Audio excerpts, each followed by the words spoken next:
Montreal. We've just asked some of our partners in the Ontario region. We're noticing that in the insurance industry, we're seeing an aging demographic in the business, and at times, sometimes that aging demographic and the turnover of key employees, including brokers or management, has led to a motion for people to explore selling their business. We've got Tony Pilon, a human resource consultant, with his partner, Dr. Vern Bellows, with us today. And just like to say thanks for coming out, guys. Their firm, the TR Group, is the Infinity partner for human resources for the insurance brokers of Ontario, and they kind of handle all their concerns. So, Tony, take it away. Okay, thanks. So good morning, everybody, and welcome to today's webinar. It's Generations at Work. Before we get started, I'll go over a few items so that you know how to participate in today's event. I've taken a screenshot of the system here. I think we're using a little bit of a different one, but as you'll see that there is the chat section. So if you do have a question or anything, that you can enter it in there and send us questions throughout the webinar, and then we can carry on throughout the day. You will have the opportunity to submit questions to us, and we'll leave some time towards the end for any question and answering. And as always, like I said, ask questions as we go through if anything is sticking out to you. Okay, so here's our agenda for this morning. Please do not disconnect your internet link or hang up your phone on us. Leave the phone line and web link in place, and our end time will be somewhere around 10:45 this morning. Okay, and here's our objectives for today. So during today's webinar, we're going to examine the characteristics of our workplaces today. We're going to explore the wants and the desires of employees. We'll take a look at the impact of generations in the workplace and strategies to be a good boss, some really important stuff. I'm going to pass it over now to Vern, and he's going to tell you a little bit more about us. Thanks, Tony.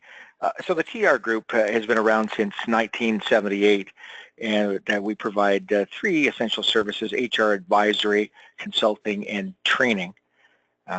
So what types of things do we help people out with? We help them out with employment contracts, with terminations, with accommodation issues, back to work issues, human rights complaints, investigations, and that sort of thing.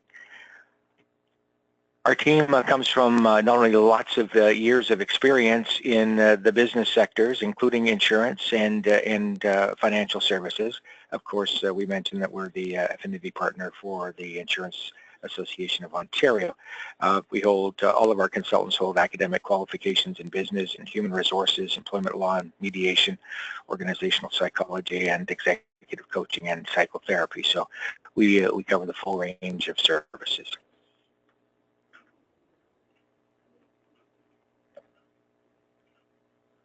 Okay, a little bit about me. I am a human resource consultant and facilitator, as Ryan had mentioned. I lead the compliance and policy and safe workplace practice area of the TR Group, and I regularly conduct training workshops with supervisors and managers on regulatory compliance. And just a bit about myself. I'm the practice lead in organizational development and assessment. We do a lot of psychological testing for hiring and that sort of thing. And I have a background in human resources and a law degree from Osgoode Hall Law School. And we are also members of a number of organizations. So the Human Resources Professionals Association of Canada, of Ontario, the Law Society of Upper Canada, the American Psychological Association, the Society for Industrial and Organizational Psychology, the Canadian Association of Management Consultants, the Institute for Performance and Learning,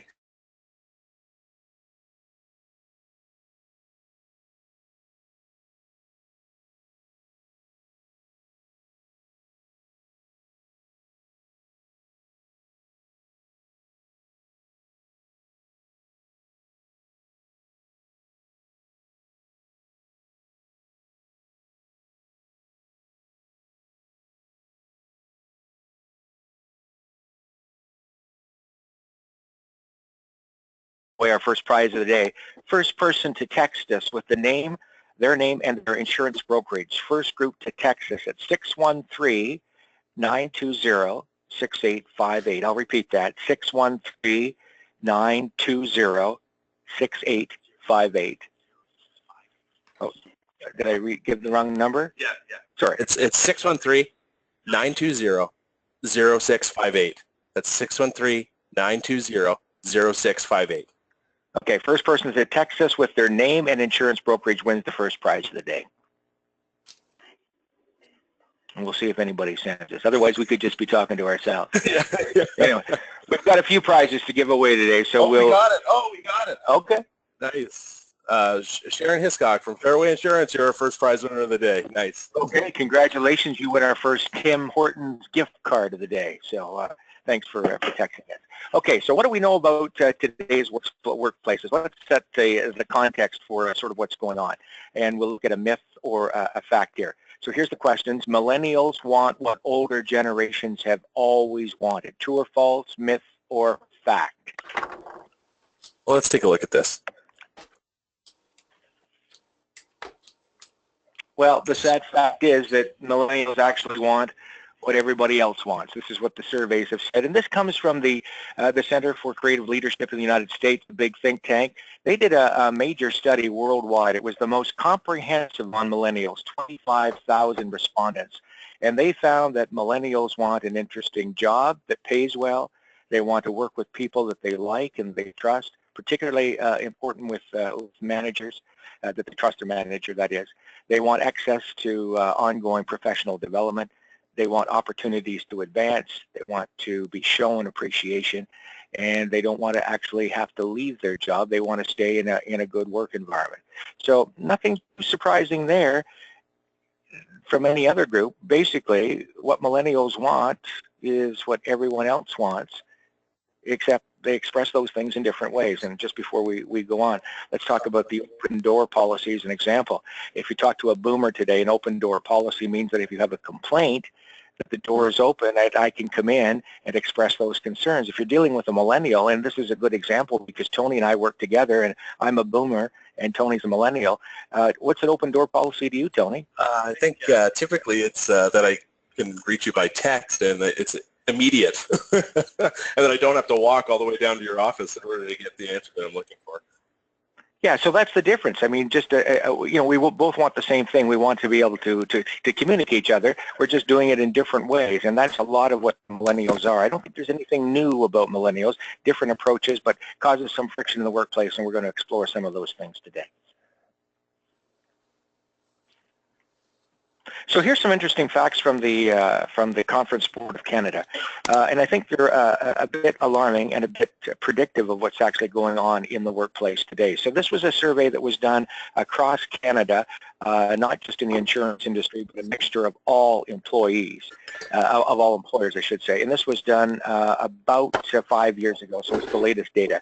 Current research shows that less than 60% of employees are intellectually or emotionally engaged in their positions. That's quite alarming. So intellectually means they're not problem solving. Emotionally means they don't really give a damn about what's going on. Those are alarming trends because that's certainly impacting our business. Second fact is that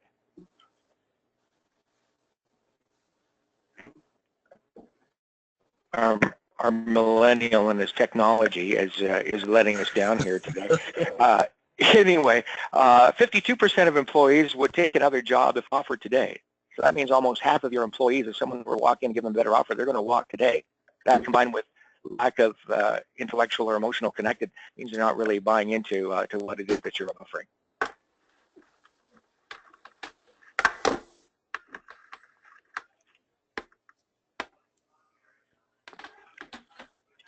Okay, at least every employee will take at least one new job in their career because of a poor relationship with their boss. With their boss. So people are not very happy. So that means everybody in this room has likely quit at least one job in their lifetime or will in the future because of a bad relationship with their boss.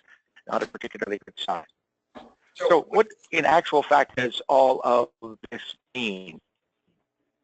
This means that if we were to survey organizations across North America, typical responses are that your employees do not feel valued, they don't feel listened to, and they don't feel in on the things that affect them in your organization. So certainly what we do is we have a real disconnect. We've got a group of unhappy people of all generations across the workplace coming together, in addition to the generational differences that are impacting the group as well. So what does this mean in terms of your brokerage? And this is probably not new. This is what you're finding. Poor performers. So the people that are not performing well in your organization are staying longer because it's tough to leave. Although they're disgruntled, they're not leaving because it's tough to get a job elsewhere. The don't care attitude means that employees are not caring enough to give the wow factor to your customer service. So that means they're not treating customers in the way that they expect to be treated. So that in the insurance business obviously is a major consideration, because you folks are in the customer service business. That's what you offer, professional services. Other alarming trend and impacting your business: employees don't care enough to take charge and problem solve. And so if they don't take the initiative to problem solve, that means they're counting on the management to make the decisions for them. So management is thinking for employees. And if you look at 80% of your operating cost in a service industry is related to your people costs, you're paying one heck of a lot of money to a lot of people for you as the principal or the manager to make those appropriate decisions. And we don't want to be doing that. Increased job satisfaction means complacency and a waiting to be told attitude adopted by employees. So more and more people are saying it. And one study has actually called these people actually the working dead. In other words, people are coming to work, but they're not actually contributing to this. So if we want to be able to reverse this trend, this just sort of gives us a context of, and it's sort of a negative situation, but from every negative situation there is an opportunity. How do we reverse this trend? So if we want to reduce this trend and get more people on board, we have to figure out what specifically is demotivating people. What is demotivating people? And then we have to figure out what drives employees to want to be able to do their best work. So what's going to get people to get up, come to work, make a contribution, and accelerate the objectives of your particular brokerage. And so Tony's going to spend some time now looking at the demographic makeup of our workplaces, and that's going to lead now into the generational factors. Okay, so the demographic makeup of our workplaces is typically, we're made up of four key generations or generational groups in our workplaces. That was the traditionalists who were born pre-1946, and many of these individuals have left or are leaving the workforce. The baby boomers, who were born between 1946 and 1964. Generation X, born between 1964 and 1982. And the millennial group, which was born between 1982 and 1995. There is some new research on Generation Z, who is another generation that was born after 1995. However, there's not a ton of research on that group yet. However, they are very similar to the millennial cohort. Okay, so let's have a look at this. So why generational groups are different? So generational groups are formed based on common formative experiences that you've had. So what you see growing up, it forms your opinions of the world. So major political events or tragedies or any of these types of things that you saw while you were growing up have shaped and have formed your opinion on how you see the world and what you want from the world. Generational groups share these experiences, and these create common views or values. So some of the things that I would value as a millennial may differ from the things that Vern values as a boomer. He grew up with traditionalist parents, who really were living to work. And then I've grown up with, always being a winner and being told that I could do everything. And that has shaped our experience and shaped our view of the world moving forward. Okay. Now, there's one other thing, though. Diversity influences, too. So generational differences is a common situation that we're dealing with in our workplaces, but we have to remember that that's not the only form of diversity in our workplaces. We also have gender. We have the education levels of our staff and of our employees and where we've come from. We have ethnic diversity that's increasing. at a very rising rate with the increasing of the immigration. And the key thing here is that we want to make sure that generational diversity and age, of course, is just as important as gender or ethnic diversity. And we have to give it the same kind of reverence there. Yeah, so I think if I can just jump in, Tony, a lot of people think that this generational difference is the be-all and end-all. Not true. It is just one dimension that is influencing the way that the world of work is changing, but it's by far not the only dimension. Once again, the diversity also influences the generational differences in the workplace for people coming from other countries. So they're not going to, even though they're they're millennials, their perception of generational differences coming from India, or from Pakistan, or from China, and working in Canada is going to be totally different than millennials from other parts of Canada. Okay, so let's examine the generations a little closer, and I think maybe it makes sense for Vern to take over about the boomers. I think he may know a little bit more than I do about it, so I'll let him take over from here. And since I am a boomer, I identify with this. We were born between 1946 and 1964. It's been a good life, as they say, prosperous times. Lots of layoffs, though, in that period. And of course, I grew up with the model of live to work, highly dedicated. Job comes first at the expense of everything else, including probably family and relationships, because if you don't have a means to drive income, then everything else suffers. So live to work is basically a priority.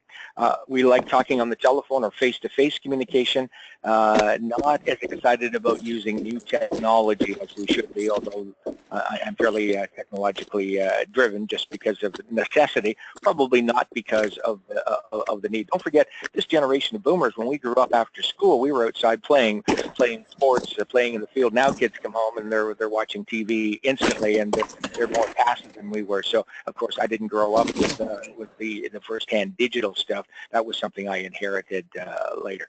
The most important thing about boomers is work is part of identity. So you take away my work, then I begin to question who I am. That's a big concern for the boomers, because en masse now they're starting to retire. That's a big identity issue. That's in part, aside from lack of money because of poor investments, the boomers are struggling with, if I leave work, then what happens to who I am in an individual in the community? Touching upon some of the things that are important to us, we tend to be optimistic. We like to work in teams. Personal gratification. We like to do the job because it's personally satisfying. Very much workaholics. We like to work, and many people would say perhaps we take that to extreme. So if there's an extra shift, we're going to step up and do it. If there's a holiday that needs to be covered, the boomers are the first to step up. So we're very competitive in the workplace as well. Now, the Generation X folks, they're a little bit different. And Tony, you're not an Xer, but you're closer to that group. Yeah, and definitely influenced by some of the Xers for sure. So Xers were born from 1965 to 1981, and they grew up as latchkey kids. So if you take a look around your office right now, and if you find your keys, what you may notice is there's quite a long lanyard on your keys, and typically you'll see quite a number of people with lanyards on their keys, and that's because when we used to go to school in the morning, obviously the Generation X and with the boomers, a lot of women and men entering the workforce. So we used to have to go to school and take the key and let ourselves in when we got home. So we used to get the lanyard with the key hung around our necks on our way to school. So other things that the Generation X experienced was some turbulent economic times. Obviously, there was a downturn in the 80s, a little bit upswing in the 90s. Typically, they can be described as cynical and frustrated. And their motto was work to live. I have my job so that I can pay for the things that I like to do and my hobbies and those types of situations.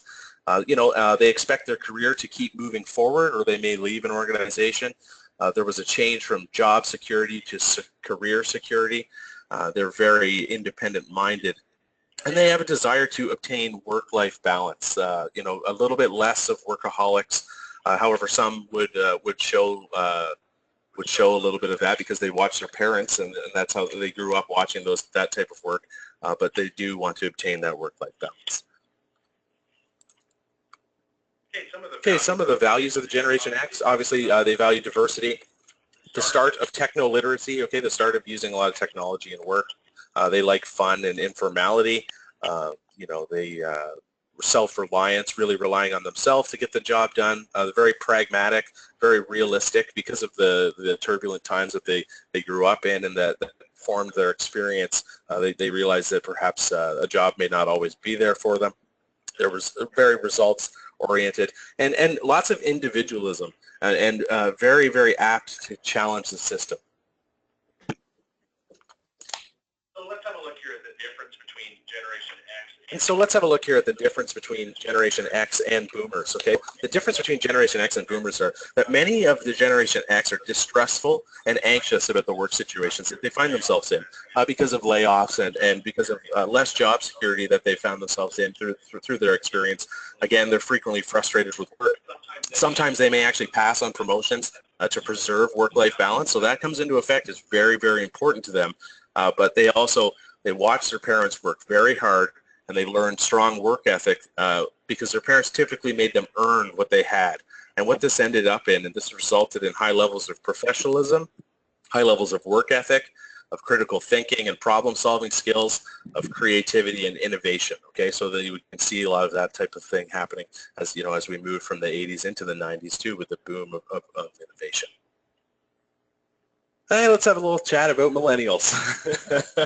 Okay, so millennials were born 1982 to 2000. A lot of us attended daycare and had very involved helicopter parents. Okay, so very, very protected from the realism of the world and all the harshness realities that are out there. So very, very shielded from those types of things. Our motto typically is live, then work. What do you mean you want me to stay late tonight and finish the sales? What do you mean you want me to clean up the books? I got a skiing trip to go on. I want to go ride my bike, around the coast. I don't really want to be working on a Friday night. They're very, very achievement-oriented, prefer instant text messaging, instant everything. Okay, some interesting study here about communication is, of course, millennials are very techno-literal, but they do not want to interact with you on email. Email's slow and it's not as quick. Just send me a text. I want a text message. And they want responsibility and growth, and they want it now. They don't really want to wait. So the difference between the Boomers and Generation X is that they work very long. They put in a lot of time for their promotion. Millennials, however, if I'm not the CEO next week, I don't know, I'm not feeling very valued in this organization. It might be a common thing that you're experiencing. No, suck it up in this office. So some of the things that millennials value, optimism, okay, civic duty, very confident. Vern can attest to this, can be very boastful, very, very proud about their accomplishments and what they're doing, achievement-oriented. They have a respect for diversity. We live in a more diverse society now. Very informal, and again, they're very social conscious. Okay, and they want to know that those types of things that social consciousness is part of your organization too, and that you value it. That is very important for a millennial. Okay, so the millennial difference between Generation X and Boomers. So how does a millennial differ? So typically millennials are natural networkers who thrive on communicating primarily digitally with their network. Now this might not always be their work network, which might be something that you have an issue with because we're communicating with everybody all the time, sending text messages and photos and all these situations. Some have problems with independent decision making. And this might be because of the helicopter parents and everything coming in and protecting you all the time from making a decision that may harm you. So I'm not sure what to do. Can't you tell me exactly what step to take? Sometimes most have a high need for instant gratification. Let me know how I'm doing. Did I do a good job today? Can you let me know if I did a good job? They have a will, and of course they will have higher levels of education debt. We're probably the most educated generation moving forward. Lots of university degrees, lots of educational depth. Again, many suffer from learned helplessness. Okay, so learned helplessness just because I never really had to do anything. I was protected from everything, and I was always told that I was a winner and I was going to achieve everything that I wanted. Again, so many raised by helicopter parents haven't had to work for what they have. Again, always protected and sometimes never allowed to trip and fall for many. Not for everyone, but for many. So this context of what is going on in terms of the generations and how it's impacting the workplace is sort of the backdrop of some of the dynamics that are being played in the workplace these days. We have 3 to 4, depending on where we are in Canada, generations all coming to play, all with different expectations, all with different values, all with different perceptions. And one of the things I learned years ago is in conflict, everyone is right.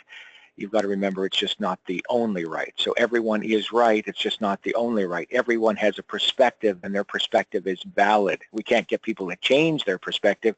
What we have to do is understand how people came to reach that perspective in the first place. And that's really what we're doing here today with this webinar in 45 minutes or so, is giving you some understanding of the contextual issues that are going on in the workplace with the generations and how they're impacting your business and some of the approaches that you can use to develop those. Here's a chart about what generations bring to the work. I think anything that pops out to you, Tony, that's of interest here. I think obviously, like their millennial view of authority, polite. We've grown up, some of those types of things. Obviously, traditionalists were respectful. Boomers love-hate relationship with management typically as well. Again, I think with leadership, Xers by competence, boomers by consensus, however, millennials by pulling together. So what we're looking for is some of that mentorship, from a boomer to actually, make those decisions that we need to move forward. Yeah, it is important to realize, and I know many of the principals out there already know this, the boomers are the group that's now retiring, theoretically, although many are struggling with that because of identity and also lack of return on investments in the marketplace. The boomers are still making the hiring decisions. The Xers are now starting to move into those management positions, and the fastest growing group in the workplace are the millennials. So the next generation really are the development of the Xers and millennials, but the boomers find some of the characteristics of those Xers or millennials not in sync with their own values, and so they're tending to make poor hiring decisions based on their own perceptions of their world of work, as opposed to the new perceptions that are going to drive the future forward, which are the Xers and the millennials. So it's important to realize that. The big thing, work-life balance, is a big issue. The Xers and the millennials want balance right off the bat. They want flex time. That's an important characteristic. The other thing is the Xers and millennials want constant feedback. That yearly performance review is really a thing of the past. They want it. They want it now. They want it just in time. So that ongoing feedback is really important to what needs to be done. So let's look at how we can leverage the generations in the workplace. How can we use those differences to our advantage, and really what are employees expecting from the workplace as we move forward. One of the biggest things that I've noticed as we work with a variety of clients, and particularly the insurance business, and I talk to people in the insurance business, and I ask them, what business are you in? And I get this craziest look. They say, Vern, we're in the insurance business. And I said, but you're in the insurance business, and Joe's in the insurance business, and Mary's in the insurance business, and Sally's in the insurance business. Everybody's in the insurance business. Are you actually all doing the same thing? And they sort of go, pause. Yeah, and they say, yeah, we sell insurance. And I said, well, I think it's bigger than that. Like, what differentiates you? What is your business strategy? What makes me want to deal with your brokerage opposed to the brokerage down the street? What is the value proposition that you're adding? And you have to have a clear understanding of what your business strategy is. And why that is important is because most employers need and do not have, let me repeat that, most employers need, I should say probably must have, but do not have an employer brand. So you brand your business you also need to brand your employees. What type of employees are you looking for? And your business brand must match your employee brand.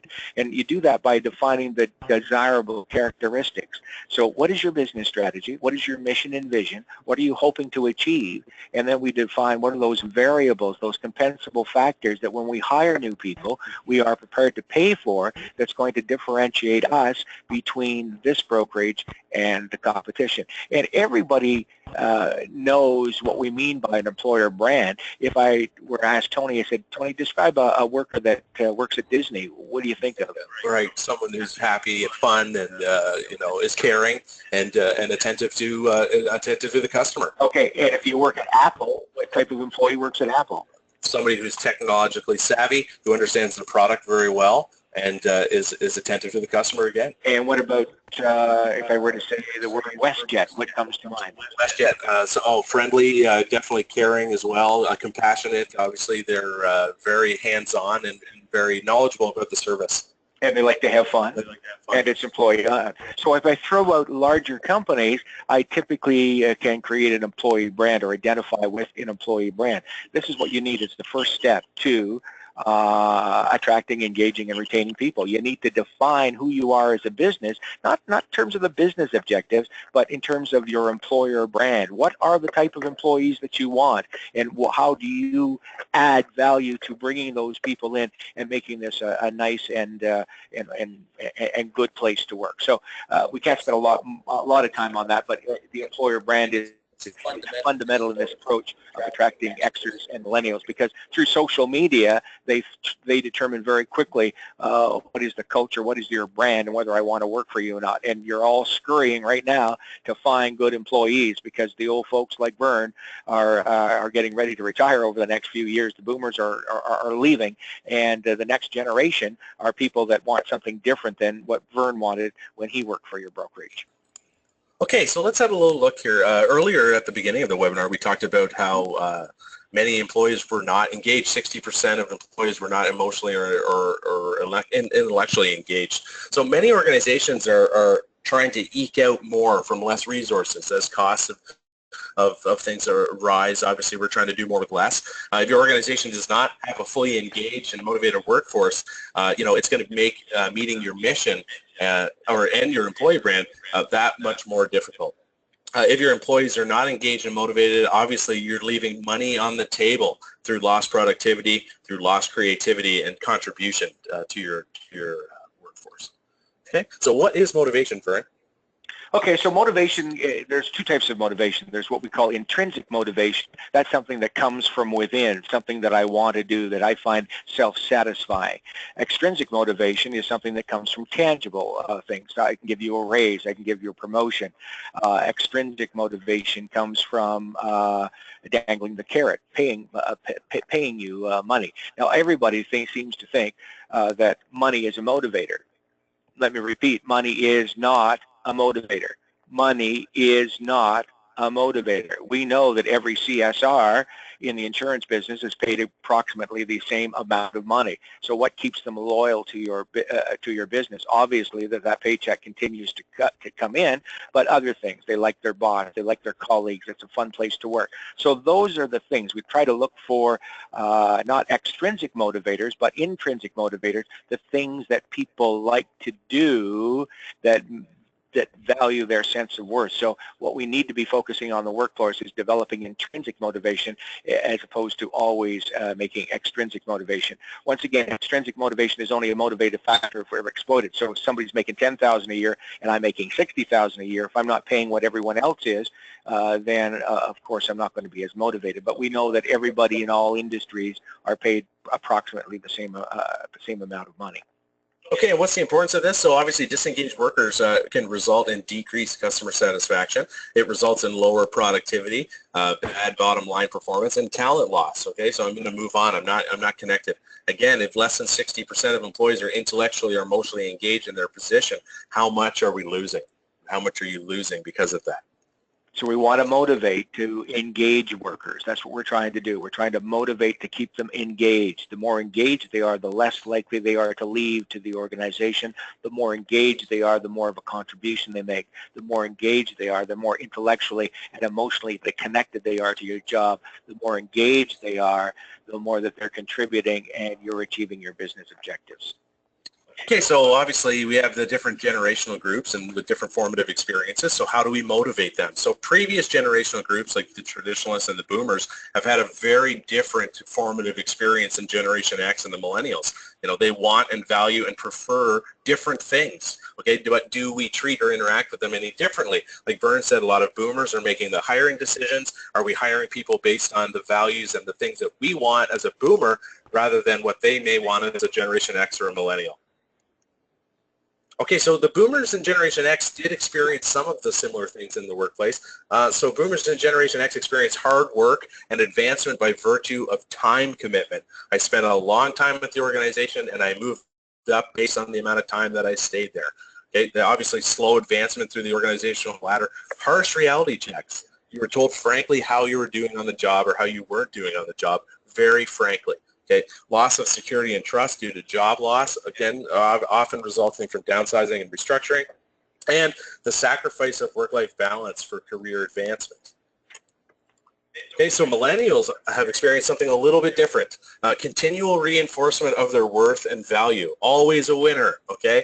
Very rapid technological advancement, changing the way that we complete and do our work, rapid advancement in their careers and the careers of their peers. Okay, so I look around and I see, hey, friends of mine are already they're already the vice president. How come I'm not the vice president yet?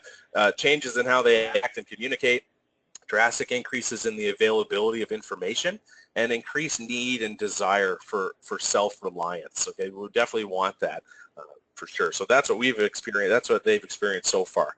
So how do we use this? So what we want to do is we want to use motivators. So let's see how much of this is true and how many of these millennials want to be a winner.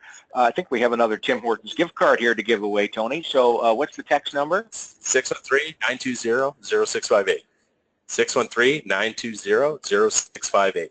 First person to give us a text wins a Tim Hortons gift card. We'll need your name and the name of your brokerage so that we can contact you and send those off in the mail. Oh, there we go. Nice. That was quick. That was pretty quick. Okay, Don Rennie from Cook Insurance. Okay. Congratulations. So either it was a millennial or a very fast boomer. So if we're going to look at motivators, so let's look now as we're closing because we've got about 5 or 6 minutes, 7 minutes left to close off today. So how do we use what we've talked about here today, this context, and give you some reflective thought about how we can use this to motivate the generations in the workplace? And I think the first thing is you want to ensure competitive money and benefits. Oh, you're going to say, but Vern, you said this is not a motivator. That's right. But if you're doing what everyone else has done, then that takes that off the table. Once again, if down the street, the one brokerage, the CSR is making $90,000 and the other brokerage, they're making $15,000, there's a discrepancy, that's going to cause a motivational factor. But everybody in your region is paid exactly the same amount of money, then that money and benefits actually becomes off the table and is no longer a motivator. So you want to make sure that you are being competitive in your monetary and your benefits. And in some cases, when people excel and do things beyond the call of duty, an incentive will help them to stay engaged. So you want to make sure that your monetary and your benefit programs are in line and competitive with what's going on. Once again, when we talk about money and benefits, we're talking about the concept of total rewards. Total rewards might be incentives. It might be gym memberships. It might be a new bicycle as a gift. Okay, so it's total rewards, not just the paycheck and the bonuses at the end of the year. Recognition, very important to millennials. I'll let Tony talk about his need to be recognized. Yeah, so definitely for millennials. Millennials have received constant positive reinforcement their entire lives, and typically as a result, highly value recognition and being let known how you're doing. Generation X also typically crave recognition due to their latchkey experiences, and boomers, recognition is mostly internal for a job well done, and then maybe they want to see you once a year for the performance review, and that's it. Put it on a piece of paper, and then we'll move on. But typically, millennials and Generation X, they crave recognition. You want to make sure that you're, even just a quick note, hey, really, really happy that you were able to close that deal, or really happy that you were able to work with those customers, and we heard that, we had a nice comment card come back about your service, and just letting them know and actually speaking with them about it is very, very important to a millennial. So the feedback loops are going to have to be different for recognition in your organization. You want more celebratory events in your workplace. You don't want just the annual review. Millennials will want consistent reviews. It may be immediate feedback. You want to have social events that recognize accomplishments in a team-based environment. So each group is going to do it differently. You're going to have to modify your recognition programs. And it's not just writing a check. It's not just holding the yearly Christmas party or staff party. That's not going to be enough. It's going to have to be something that's fun, that's creative, that's going to be a collaborative, that recognizes the unique individuality of the parties involved. Okay, and then again, we want to ensure that employees are being heard. So both Generation X and Millennials definitely believe that they have something to offer your organization, and they feel that they can offer it now, and they want that opportunity to be heard. Okay, so this groups and both of these groups really desire the feelings of being valued and recognized for their contribution. So it's part of recognition. However, we want to be able to contribute to the organization and feel that we're making a positive impact on the organization. Very important. So job satisfaction surveys are an important characteristic in enhancing your feedback loops. For example, if we survey across North America, 3 things that people are always complaining about: I don't feel valued in the organization, I don't feel listened to, and I don't feel in on what's going on in the organization. So getting people contributing, really being valued. And this really comes from good leadership. Okay, managers need to build rapport, empathy, and trust in a relationship with their workers. They need to understand the nuances of their workers, what motivates them, what makes them different, and they need to dwell and treat them as an individual, not just as a producer that comes in the office and sits and generates income. That's not going to cut it with these next generations. If you're thinking that way, you're going to be out of business very soon, because people will not come to your brokerage and work under those conditions. Those are the conditions that I worked under as a boomer.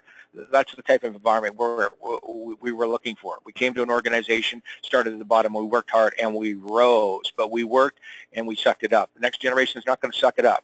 They don't know how to suck it up. They've never had to suck it up. It's something foreign on the radar, and they're certainly not going to tolerate it. And if they do, by chance, enter a job where that's expected of them, they're going to leave, and then that adds to your ongoing turnover costs. So you need to develop programs in place where your employees are being heard, but not just listened to.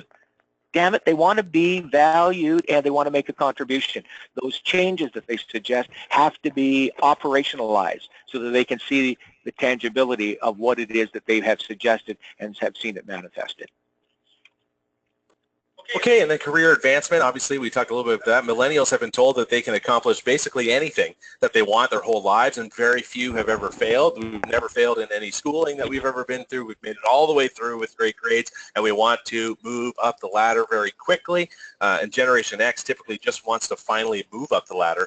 And then obviously boomers a lot of the time are pretty happy. They want to excel again, but again, it is over a longer period of time and based on the amount of time that I've served in an organization. Now, once again, the career advancement means different things. Like if you're in a large organization, career advancement is very easy. But what about the smaller brokerages? Let's say you've got under 25 employees. Let's say you've got 10.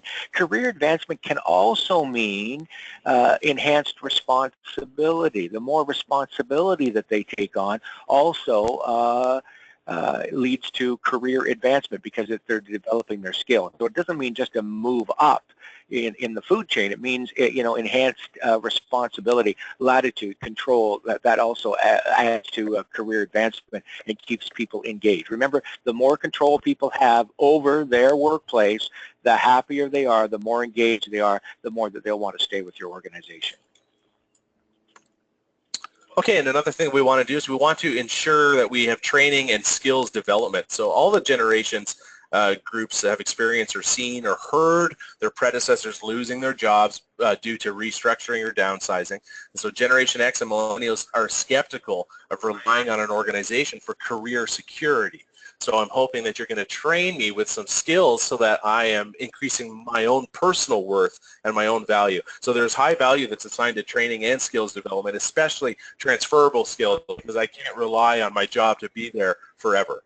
I know some of you principals are sitting there and say, listen, we're not training people so they can walk out the door. Here's the drill, folks. If you don't train me, I'm going to walk out the door anyway. So you'd better invest and leverage in my success and my future, because that's more likely to keep me engaged. And the more engaged I am, the less likely I am to leave your organization. So this ongoing training and skills development is essential to the success of your brokerage. People have to continue to grow as individuals, because the more you grow, the more you learn, fewer mistakes you make. In actual fact, the more you learn, the more mistakes you make, because that's part of the ongoing learning process. But do invest in skills and training in a strategic manner. Just don't send people on a variety of courses. It has to be linked to your business objectives. But do study that carefully. Okay, let's have one last look here at ensuring work-life balance. So Generation X and millennials have watched members of their families sacrifice personal and family time for their careers. Obviously, we talked specifically about the boomers being workaholics. So Generation X and millennials typically cannot comprehend a rigid schedule. Visible time in the office isn't logical to them, and results are what matters. So you may hear quite a number of people asking, is there any option for telecommuting? Is there an option for some flex time? Those types of options, which are more important to the millennial and the Generation X, as they are starting to ask for that benefit more readily. So we're going out the same way we came in, which is looking at bridging the generation gap. So where you grow up in history shapes the way that you see the world and sets your expectations. And when push comes to shove and we narrow it down, everybody really wants exactly the same thing. They want to be treated fairly. They want work that provides personal satisfaction. And I submit, and I've seen this year and year over and over, 95% of your workforce wants to come to work on a given day and do a good job. And they want to be able to go home at the end of the day and tell their family and friends what it is that they did at work that was meaningful and unique, and how they enjoyed their day at work. If you take that away from them, then they're not engaged. So you've got to figure out ways that can happen in the workplace. They want employers to understand personal lives are important. We've got changing dynamics of families now. We've got aging parents. We've got special need kids. All of these have to be taken care of in the context of work. They want work that is valued by employers and customers. It has to be meaningful work. And I want a clear sense of purpose from employers. What is it you want me to do? What business area? How can we contribute? And that ultimately comes down to leadership drives the employee relationship. This generational gap difference is all real. It's very unique. We all want the same thing. We want them we express those needs in different ways, and we expect our employer to respond to those requests in different ways as well. Just like I like to have an open door policy, Tony interprets that as sending me a text, and he gets immediate feedback. If I'm dealing with a boomer, then we have a face-to-face over coffee. So different things for different needs need to adjust your style, but once again, leadership drives the employee relationship, and that's what's going to make you successful in managing the generational differences. Okay, great. So that actually wraps up our webinar so far. So we'll take a few minutes now for any questions, if anyone has any questions they'd like to ask, and we'll take a few moments for that. Again, you can use the chat function on the GoToMeeting to ask any questions if you do have any, and we'll take a few seconds here, and then we'll wrap up.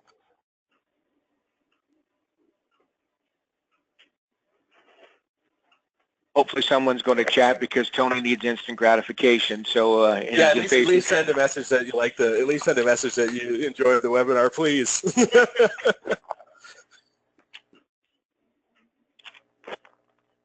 Okay, great. Well, if there are no questions, you can always contact us on our website. So thank you for attending. You can contact us at 1-800-363-9464 or visit our website, www.trgroup.on.ca. If you have any other questions or anything like that, please forward those off to us. And I just would like to thank you to IBANS and to BMO for presenting this webinar, and thank you to everyone for attending today for Generations at Work. If you have any other questions, again, just please contact us, and on behalf of the TR Group, I'd like to thank you for joining us today. And on behalf of myself and Vern, I hope that you have a great rest of your day. Thank you. Thanks again, Tony and Vern. It's just Ryan here from BMO again. I just want to say that the presentation was really interesting. If anyone else on the call was like myself, you were looking at the presentation and finding it kind of eerie that you're able to describe me just based on the year I was born. Anyways, I just want to say thank you again to Carrie as well for organizing this with us, and hopefully everyone has a great day. Thanks, Ryan. And thank you, Carrie. Thanks.